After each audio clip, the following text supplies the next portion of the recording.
FBI Director Kash Patel is suing the magazine The Atlantic and its reporter for defamation. The lawsuit is over a recent article that details allegations of what was described as Patel's, quote, bouts of excessive drinking. The article quoted multiple unnamed current and former officials claiming he is, quote, known to drink to the point of obvious excess. The piece also said Patel's, quote, irregular presence at FBI headquarters and in field offices delayed time-sensitive decisions that required his input. CBS News has not independently corroborated The Atlantic's reporting. Patel called the claims in the article, quote, false and obviously fabricated. He is suing for $250 million in damages. CBS News legal reporter Katrina Kaufman joins me now. So what is in the article that Patel is disputing?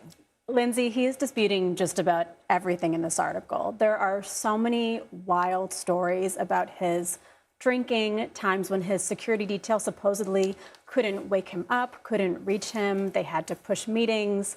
The story starts with this anecdote about him not being able to log into his account and supposedly thinking that he was fired by President Trump, setting off alarm bells across Washington with people asking who was in charge of the FBI.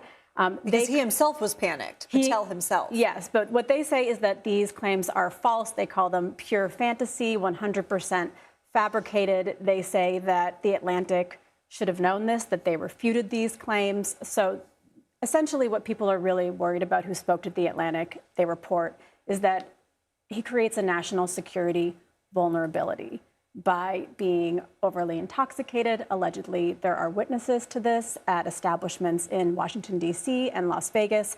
But Kash Patel disputes all of this. They call it false, and they are now trying to get $250 million. Well, and in the response to The Atlantic, he essentially said, none of this is true. I'll see you in court. Open up your checkbook, right? That was the statement. He did, yes. So they knew that going in. Okay, so let's talk about what kind of case Kash Patel has here. What are some of the legalese from your trained eye that you look for? So when someone is a public figure, he is a political public figure, there's always a higher bar. So there's this standard of actual malice. Although Kash Patel on X said actual malice is a legal layup, implying that this will be an easy bar for him to reach. But essentially it has to be that false statements were published and that the person publishing it either knew that they were false or published it with reckless disregard for whether or not that it was true. And you also have to show reputational harm. So it's a very high bar. It is very hard to win. He is suing anyways, and he has the burden of proof, too. He has to show that they knew these claims were false. But at the same time, you also have to remember we have a president who doesn't drink, who supposedly was very upset by seeing Kash Patel drinking at the Olympics. So you also can see why he might feel the need to defend himself in the public eye. And also, in a lot of these cases, sometimes they reach a settlement. So there's always a hope that they won't have to actually go to court and do all of this. I'm talking about that viral video in the locker room when Team USA, the men's team, won the hockey gold. Gold in hockey. Very memorable when you read this article. Right. Okay. Real quick before we let you go, I want to ask about CBS News reporting that witnesses of a criminal probe of ex-CIA Director John Brennan were subpoenaed to testify before a grand jury. What do we know about this?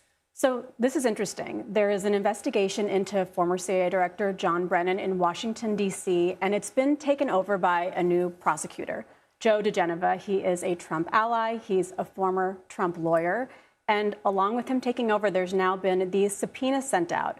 But our reporting shows that it's to witnesses who were already cooperating. At least some of these people were set to sit down with their lawyers for friendly interviews. And normally they wouldn't be dragged into the grand jury. The FBI would present that information, but they're being subpoenaed now to testify before the grand jury. And this could mean a couple of things. There might be concern that it would be a no bill, meaning the grand jury would not prove the indictment. So maybe they want these witnesses in that room. And it also might just show that they are getting closer to trying to indict John Brennan. Okay, keep us posted. Katrina Kaufman, thank you. Thank you.